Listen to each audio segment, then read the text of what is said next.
බලශක්ති අමාත්‍යාංශ සම්බන්ධයෙන් අපි කතා කරද්දී විශේෂයෙන්ම අපි ආණ්ඩුවට මේ අවස්ථාවේදී ඇඟිල්ල දික් කරනවා. Arjuna please thanks.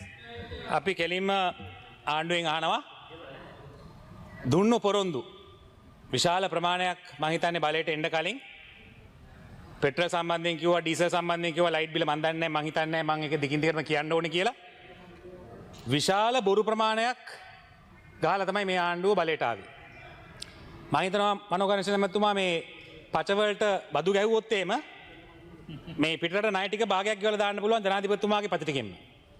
ඒ වගේම අනිකුත් අපි ගත්ත മന്ത്രിවරු ඇමතිවරුන්ගේ පච ටික ගත්තොත් එහෙම ඒකට බදු ගැහුවොත් ඉතුරු භාගය ගෙවලා දාන්න පුළුවන්. එච්චරට බොරු ප්‍රමාණයක් මේ ආණ්ඩුව දැන් නලියනවා තව පච එනවා එක්කෙනෙක්ගෙන් පච කැප්ටන් කෙනෙක්ගෙන් මේක මේ ඇගේ වැදිලා තියෙන්නේ ඇගේ පීට්ලා තියෙන්නේ ධාරණය වෙලා තියෙන්නේ මුල් ඇදලා තියෙන්නේ වෙනස් වෙන්න බෑ පච කියලා පුරුදු වෙලා නියම පචෝරිස් වෙලා ඒ හින්දා ඊට පස්සේ එහා පැත්තෙන් ඉන්නවා හොඳ ඇමතිවරයෙක් දෙන්නේ තුන් දෙනෙක් ඉන්නවා සාමාන්‍ය සංගමයෙන් යුතුව තමන්ගේ කාර්යභාරය කරන අපි කියන එක හොඳට අහගෙන ඉන්න එතකොට අපි නිකන් කාටවත් අනම්මනම් දේවල් කියන්නෙත් නැහැ මම මේ කියන දේ ඔබතුමා හොඳට අහගෙන ඉන්න විශේෂයෙන්ම ඇමතිවරයා මම ඇමතුමාට ගොඩක් එතුමාට දෝෂාරෝපණය කරා මම එතුමාට දෝෂාරෝපණය කරන්නේ මම කියන්නේ ඔබතුමා සාධාරණ පුද්ගලයෙක් නම් අඩුම ගානේ ඔබතුමාලා ගොඩක් විවේචනය කරන්නේ අර මහවැලිය අපේ නායකයෝ ජේ.ආර්.ලා ගාමිණී දිසානායකලා ප්‍රේමදාස මහත්තුරු අදටත් අපි අපේ භාගයක් අපේ ග්‍රිඩ් එකෙන් අපිට ලැබෙන්නේ මහවැලියෙන් ලැබෙන ඒ ප්‍රතිලාභය රුපියල් දෙකට වගේ ප්‍රමාණයක් මම හිතන්නේ ඒකකට ගෙවන්නේ ඔබතුමාට මම හිතන්නේ ඔබතුමාලෙන් කවදාවත් ඇහිලා නැහැ. නැගිටිනකොට ඇමතුමා කිව්වනම් මෙන්න මේ මොකද 70 වසරක සාපේ 70 වසර සාපේ කියලා බොරු කිය ඒකටම ගගහ ඒකෙන්ම ජීවත් වෙන්න බලන්නේ නැතුව මම හිතන්නේ සාධාරණනවා. ඔබතුමාත් කිව්වනම් මෙන්න මෙහෙම කාර්යයක් ඒ 80 දශකයේනේ ඇමතුමා. ආසියාව හිතනවත් නැති කාලෙක. එහෙම අවුරුදු 7කින් එහෙම ගන්න පුළුවන් කියලා කියන්නේ ඔබතුමා ගිහිල්ලා බලන්න රටවල ඉන්දියාව, බංග්ලාදේශය, නේපාලය ඒ සමන්ගේ මේ විශේෂයෙන්ම හයිඩ්‍රෝ පවර් එක ජලවිදුලි උත්පාදනය 95 exhausted in Sri Lanka 95%. ඒ අවුරුදු 80 හිතලවත් නැති කාලෙක මේ ලෝකේ. ඒ නායකවරුන්ට අපි ඒකට සහතිකයක් දෙන්න ඔබතුමාගේ කතාව ආවනම් හොඳයි. ඔබතුමාලා හරි මෙහෙම ආණ්ඩුව කරන්න හරි මේ අපිට මේ ලැබෙන්නේ 50%කට අපිට ලැබෙන්නේ ඒ මහවැලියෙන් ලැබෙන ඒ බලශක්තියෙන්. ඒතකොට ඒ සම්බන්ධයෙන් ඔබතුමා මම හිතනවා ඔබතුමා අවධානය යොමු කළා. ඒක කෙලින්ම එනවා ඔබතුමාට මම නෙමෙයි ඇඟිල්ල දික් කරන්නේ මේ විශේෂයෙන්ම සූර්ය බලය සම්බන්ධයෙන් ඔබතුමාලා අදහස් ප්‍රකාශ කළා සූර්ය ශක්තියට දෙන ප්‍රමාණය ඉතාමත් ඉක්මනින් මම ගොඩක් කට්ටිය කතා කරපු හින්දා ඒකට යන්න කිලෝවට් 500ට අඩු නිෂ්පාදන රුපියල් 27යි 500ට වැඩි නිෂ්පාදන රුපියල් 23යි කිලෝවට් 20 දක්වා නිෂ්පාදනය කරන අයගෙන් විදුලියකට 19යි මම හිතන්නේ සාමාන්‍ය ගෙවල් වලට රුපියල් 19ක් වගේ මම හිතන්නේ ඔබතුමාලා ගෙවන්නේ ඒක සංශෝධනය වෙනවා විටින් විට එවගේම 20ට 100 දක්වා රුපියල් 17යි 100 සිට 500 දක්වා රුපියල් 15කට රුපියල් 27ට 23ට තිබ්බ එක දැන් 19කට 15කට වගේ පල්ලෙහා බහැලා තියෙනවා මම දන්නවා ප්‍රශ්නයක් තියෙනවා මේවා මේ ස්ටෝර් කරගන්න අමාරුයි බැටරි නෑ දවල් විතරයි ඒක ලැබෙන්නේ ඒකේ පොඩි අපහසුතාවයක් තියෙනවා හැබැයි ඔබතුමා මම හිතන හොඳ අවධානය යොමු කරන්න ඕනේ 100 ලංකාවේ විදුලි ඒකකට අපි රුපියල් 60ක් විතර ගෙවනවා ඉන්දියාවේ දැන් අපේ ලංකාව මහවැලියේ තියෙද්දි ඉන්දියාවට මහවැලියක් නෑ එතකොට අපි රුපියල් 60ක් ගෙවුවට ඉන්දියාව ගෙවන්නේ රුපියල් 28ක් වගේ ප්‍රමාණයක්. එතකොට අපි නිෂ්පාදනයේ කෙලින්ම මේකට අපි මේ අවස්ථාව ලැබලා දුන්නේ නැත්තම් ජනතාවට ඔබතුමාලා කිව්වා මේකේ ඉතාමත් පහසු මිලකට 3න් 2කට වගේ මුදලකට ඒ විදුලි බිල අඩු කරනවා කියලා රුපියල් 1500ක තිබ්බ එක දැන් 6000ක 5500 වගේ වෙලා ඇති. ඒතර ඉතාලම අමාරුවෙන් ජීවත් වෙන්න. රටේ 125ක් දිලිඳු. ගොඩක් වෙලාට hina වෙනවා මම දකිනවා ඔබතුමාලා ඒ කාලේ මම හිතන්නේ පාරවල් ගානේ උද්ඝෝෂණය කරමින් ඇවිද්දට දැන් ඒ තෙතමනේ නෑ ඔබතුමාලා. ඒ කතාව ඔබතුමාලා වෛරයෙන් හරි ඊර්ෂ්‍යාවෙන් ක්‍රෝධයෙන් කටයුතු කරා මිසක් ආණ්ඩු ගන්න තෙතමනේ ගොවියා ගැන කතා කරද්දි ගොවියෝ අඬනවා. ඒකලා මම දැක්කා ඇමතිවරයා උදේ ඇමති කතා කරපු ඇමතුමා කිව්වා හිඟන්නෝ කියලා රටේ 180ක් ඉන්නේ. ලැජ්ජ නැතුව මොකද රනිල් මහත්තයාගේ අර සානාධාර ප්‍රෝග්‍රෑම් එක අස්වැසුම ඉල්ලගෙන යනවා කිව්වා හිඟන්නෝ. ඇමතුමා මේක හොඳට හිතේ තියාගන්න. මේ ගම්වල ඉන්න ඉතාමත් අහිංසක මිනිස්සු ඩීල් දාන්නේ නැහැ, පගා ගහන්නේ නැහැ, බලු වැඩ කරන්නේ නැහැ. ඉතාමත් අහිංසක ජීවත් වෙන මිනිස්සු. එතකොට මේ ජීවත් වෙන මිනිස්සුන්ට අහගෙන ඉන්නකෝ මේ පාපිසි එහෙම මේ පඩි ගත්තට මේ නිකන් ඇවිල්ලා මේක මේ නාටකම් අඩුවක් කරලා යන්න එපා. අහගෙන ඉන්න කතාවක් කරනකොට ඒකට ඔබතුමාලා උත්තර දෙන්න ඔබතුමාලා කතාවේ. ඒ හින්දා ඔබතුමාගේ අවධානය යොමු කරනවා ඒ දුප්පත් ජනතාවට දැන් මේ අස්වැසුම පුළුවන් නම් මේ සෝලාර් යුනිට් එකක් දෙන්න. මම සෝලාර් යුනිට් එකක් දුන්නා නම් ඒ කට්ටියගේ ඒ අවුරුදු ගාණක් ඒගොල්ලන්ට නිකන් ඒ විදුලි බලය ලබා ගන්න පුළුවන්. මම මේ වගේ නිර්මාණාත්මක වැඩක් කරන්න. ඒ වගේ ඔබතුමාට මම කියනවා මේ විශේෂයෙන් මේ සූර්ය බල ශක්තිය මේ ලබා දෙන ප්‍රමාණය 75% අපි වියදම් කරන්නේ තෙල් වලට. මේක තමයි අපේ බල ශක්තිය වැඩි රුපියල් 60යි. මේක දරා ගන්න බෑ රටට. මම ඔබතුමාගේ අවධානය යොමු කරනවා විශේෂයෙන්ම මේ සුළං බලය සම්බන්ධයෙන් ටෙන්ඩරේ සම්බන්ධ ඔබතුමා මම දන්නේ මේක මට ලැබෙන තොරතුරු මම වැරදි වෙන්න පුළුවන්. මට ලැබිලා තියෙනවා ටෙන්ඩර් යොමු කරන ආයෝජකයන්ට මේ 50කට මීට පෙර 50 මෙගාවට් සුළං විදුලි බලාගාර දෙකක් සැලසුම් කර තිබිය යුතු සමාගමක් විය යුතු බවත් මෙම බලාගාර ඉදිකර ඉංජිනේරු ප්‍රසම්පාදනා ඉදිකිරීම EPC සමාගම් මීට පෙර ඉදිකර ඇති බලාගාර දෙකින් එකක් වෙනත් රටක ඉදිකර තිබිය යුතු බවත් මේ ටෙන්ඩර් ඇතුළත් වෙනවා කියලා. එතකොට අපේ ලංකාවේ ටෙන්ඩර් කරුවන්ට ඇතුළත් වෙන්න බෑ කියලා. මම දන්නේ නැහැ තාක්ෂණික ඒ පැත්ත මම දන්නේ නැතිඳ කෙලින්ම ඔබතුමාට ඒ චෝදනාව කරන්නේ ආණ්ඩුවට චෝදනාව කරන්නේ. හැබැයි මෙහෙම අපිට තොරතුරු ලැබිලා තියෙනවා. එතකොට අපේ ලංකාවේ ආයෝජකයින්ට මේ සම්බන්ධයෙන් මේකට සහභාගී වෙන්න අවස්ථාව නැහැ. ඔබතුමා මගේ පස්සේ කතාව මම දෙන්නම් ඉවරුනාම ඒ අවස්ථාව ලැබිලා නැහැ කියලා තියෙනවා. ඔබතුමාට ඒක පැහැදිලි කරන්න පුළුවන්. මේ තමත් සාධාරණ මම ඉදිරිපත් කරේ මට ලැබිලා තියෙන තොරතුරු අනුව මම මේකේ විශාල අධ්‍යයනයක් කරලා නැහැ. ඒ වගේම ඔබතුමාට මම සඳහන් කරනවා ඔබතුමාලා මේ දිගින් දිගටම සඳහන් කරනවා මේ බොරු ව්‍යාජ තොරතුරු දෙනවා රටට.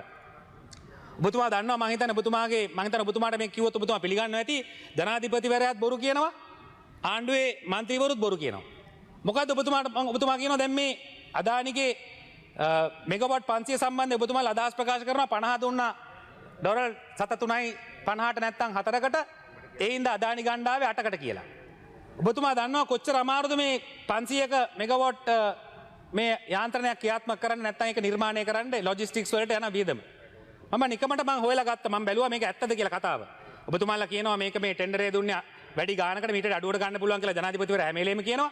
මම ඔබතුමාට අභියෝගයක් කරනවා. පුළුවන් නම් ඊට වැඩි අඩුවෙන් මෙගාවට් 500ක්. ඒ වගේම ට්‍රාන්ස්මිෂන් ලයින් එකත් එක්ක මාස 6ක් දෙන්න ඔබතුමාලා පුළුවන් අරන් පෙන්නන්න. මේකේ තියෙන ඇමතුමා මේකේ තියෙන භයානකම තමයි මේ අවස්ථාව අපිට නොලැබුණු හින්දා. ඉන්දියාවේ අදානි සමාගම මම අදානි සමාගම අඳුරන්නේත් නැහැ මම දන්නේත් නැහැ මම වටේටම කතා කරලා තොරතුරු ගත්තා. තොරතුරු ගත්තට පස්සේ මොකක්ද එතුමාලා කියන්නේ? කැබිනට් මං හිතන්නේ සංශෝධනය වගේම සාකච්ඡා 14කට පස්සේ ගාන මං හිතන්නේ 9.50ට ඩොලර් ආවේ පළවෙනියෙන්ම. ඊට පස්සේ 8 දක්වා අඩු කරගන්න. ඒ කියන්නේ රුපියල් 23යි. ඒ කියන්නේ ලංකාවේ ඔබතුමා පිළිගන්නවා ලංකාවේ නිෂ්පාදනය වෙන්නේ රුපියල් 23 තමයි අන්තිම අඩුම ගාන. මම හිතන්නේ කෝල්පව අදිත් එමතුමා දන්නවා. රුපියල් 23යි. අපිට 23ට දෙන්න පුළුවන්. අපිට ගිගාවට් ගැවුණ ගිගාවට් භාගයයි මේකෙන් එන්නේ. ගිගාවට් ඔබතුමා දන්නවා ලංකාව වටේට තියෙන්නේ සුළං කොරිඩෝර් ලෝකයේ තියෙන හොඳම සුළං කොරිඩෝර් තියෙන ලංකාවට ගිගාවට් 60ක් නිෂ්පාදනය කරන්න පුළුවන්. මේ chance එක අපි මිස් කරොත් අපිට මේක මග හැරුණොත් මහවැලිය අපිට මග හැරුණා නම් අද අපි ඉන්නේ හාමතේ මනෝගණේෂ ඇමතුමා. එහෙනම් අපිට ජීවත් වෙන්නත් බෑ මේ රටේ. ඒ ඇමතුමාට තව විනාඩි 2ක් කාලය තිබෙනවා. කොච්චරද මම? විනාඩි 2යි. තව ටිකක් දෙන්න 3ක් අර කට්ටිය ඩිස්ටර්බ් කරන්නේ. thank you. ඒ හින්දා ඇමතුමා ඔබතුමාගේ අවධානය යොමු කරනවා මේ අදානි සමාගමේ ඒ ටෙන්ඩර් ඉදිරිපත් කරපු අවස්ථාවේදී ඩබල් සර්කිට්ස් 220 කිලෝවොට් ඒ වගේම 400 කිලෝවොට් ඒ වගේම ට්‍රාන්ස්මිෂන් ලයින් එකත් එක්ක ඩොලර් මිලියන 200ක් එවුන් නිෂ්පාදනය කරලා ඒක අපේ ආණ්ඩුවට අවුරුදු 10කින් දෙන්න පාසුකම් ක්‍රමයට ට්‍රාන්ස්මිෂන් ලයින් එක හම්බ වෙනවා අපිට. එතකොට ඒක CB එකට ගන්න පුළුවන්. එතකොට 500ක් ඉඳන් හැදුවා නම් එහෙම තව අපිට තව 500ක් හදලා තව 2000ක් හදා ගන්න පුළුවන් නම් අපිට මැනා බේසින් එකේ 2000ක් හදන්න පුළුවන්. රට වටේට පුළුවන් 60ක් හදන්න.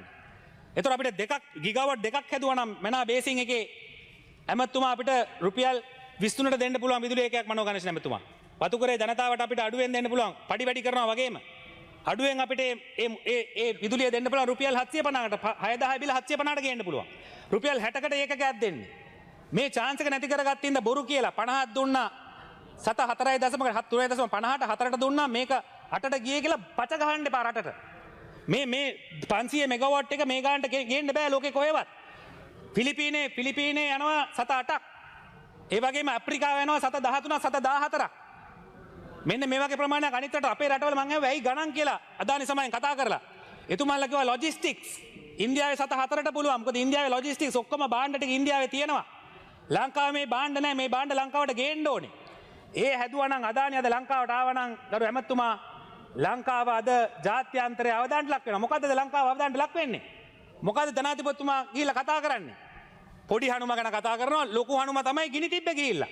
පන්සල ගිනි තියලා ගින්දර වපිරලා වටේට යනකොට පොඩි හනුම හොයනවා. ඒ හින්දා රට ගිහිල්ලා මොකද්ද කියන්නේ? මේ රට හැමදාම කුඩු කතාව. නැත්තම් පාතාලය ගැන. ඕවා නෙමෙයි කතා කරන්න ඕනේ. ජාත්‍යන්තරයට ගිහිල්ලා UN එකට ගිහිල්ලා ජනාධිපතිතුමාට අපි කියනවා. ඉගෙනගෙන අනිත් ජාත්‍යන්තර නායකයින් ඉගෙනගෙන ගිහිල්ලා කතා කරන්න මේ බලශක්තිය කොහොමද ලංකාවට ගේන්නේ කියලා. කාටද ගේන්න පුළුවන්? 750ට කාටද දෙන්න පුළුවන්? 8ට ඉල්ලුවා අදාන්ලා 750ට කවුරුත් අපිට එකඟ වෙනවද අපිට සහයෝගය දෙන්න කියලා. එහෙම වුණොත් ගරු ඇමතුමා මේ රට අපිට ගොඩ ගන්න පුළුවන් ඉදිරි අනාගතයේදී. ඒ හින්දා බලශක්තිය සම්බන්ධයෙන් අපිට වැරදුන තැන ඔබතුමාලා නිවැරදි කරගන්න මේක රටේ ඉදිරි අනාගතයේ විශාල කැලලක් පැල්ලමක් අපිට මේ කරගන්න බැරි වුණොත් දිගටම ඔය තෙල් LTL එක ගැන කතා කරන්නට වෙලාවක් නැහැ. LTL එකේ නඩු දාලා පග අරගෙන LTL නඩුව අයින් කරගත්තා. මගේ යාළුවෙක් LTL එකේ නඩුව කරේ. ඔබතුමාලගේ ඇමති කෙනෙක් මේ දැන් කතා කරපු. ඒක ඔබතුමා හොඳට හොයලා බලන්න. LTL එක 170ක් විතර අල්ලගෙන ඉන්නවා මොනොපොලියක් කරගෙන. LTL එකේ ඉන්නේ CB එකේ ඉංජිනේරුන්ටත් ගෙවනවා, වටේ ඉන්න දේශපාලඥයන්ටත් ගෙවනවා. ඒක අල්ලගෙන ඒකෙන් එළිය වැඩ කරන්න බෑ. ඔබතුමා දන්නා ඇමතිවරයා වශයෙන් කොච්චර අමාරුද කියලා LTL එකෙන් පිට වැඩ කරන්න. LTL ඔක්කොම ටෙන්ඩර් යන්නේ LTL එකට. ඒකේ කිසිම පෞද්ගලික ධනයක් නොවද ආණ්ඩුවෙම ණය අරගෙන ආණ්ඩුවෙන්ම ඒ කරලා ගන්න ටෙන්ඩරුත් ගන්න ආණ්ඩුවේ. මොකද ඒ ටෙන්ඩර් පටිපාටි අයින් කරලා තියෙනවා. මට ආරංචියක් ගරු ලැබුණා මන්ත්‍රීතුමා ඔබතුමාගේ අවසාන කාලය ඉවරයි. one more minute. ඒකේ ආරංචියක් තිබ්බ ගරු ඇමතුමා ඒ LTL ආයතනයට තියෙනවා ඒක ටෙන්ඩර්ස් වලට ඉදිරිපත් වෙන්න බෑ කොන්ෆ්ලික්ට් ඔෆ් ඉන්ටරෙස්ට් තියෙනවා නම්. ඒකේ ඉන්න නිලධාරීන්ම තමයි ඒකට ඉදිරිපත් වෙන්නේ. ඒ ක්ලෝස් එක අයින් කරලා කියලා. අයින් කරලා ඉදිරිපත් කරනවා. ඒ හින්දා ඔබතුමාගේ අවධානයට යොමු කරනවා ඉතා ඉක්මනින් මේ බලශක්තිය ඒකලා ඇමතුමා හොයන්න කවුද ඉල්ලාස් කරගත්තේ නඩුව දාලා පග අරගෙන. මම නම් කියන්නේ ඔබතුමා දන්නවා කවුද කියලා. ඒ නඩුව කරේ මගේ නීතිඥ මහත්තයෙක් එපා කියද්දි ඉල්ලාස් කරගත්තේ LTL එකට chance එක දෙන්න. ඒ හින්දා මේ ඔක්කොම මේ සුදන වගේ කතා කරාට දැන් පගා මරුව බවට පත් වෙලා අවුරුද්දයි කියලා. තව බලා ගන්න පුළුවන් හොඳ සෙල්ලම් එළි වෙන ජාමෙට. අරුන් අවුරුදු 17ක් 18ක් ඉඳලා මේ අවුරුද්දට. ඒ හින්දා ඇමතුමා ඔබතුමා ඉතා ඉක්මනින් මේක කෙලින් කර නැත්තම් මේ රටේ අපි මේ බලශක්තිය හරියාකාරව පචක ජනතාව අන්දලා මේක අපි ජනතාවට මේ සහනය ලැබලා දුන්නේ නැත්නම් ඔබතුමාට මහවැලියෙන් අපේ නායකයෝ කරා වගේ අවසන් කරන්න ඒ අවස්ථාව නොදුන්නොත් මේ රට ඉතා ඉක්මනින් අවුරුදු දෙකක් යන ඔබතුමාලාට අනිවාර්යයෙන්ම ජනතාවට ගහලා පන්නන්න සිදු වෙනවා මේ කරන ජනතා විනාශයට. බොහොම ස්තුතියි.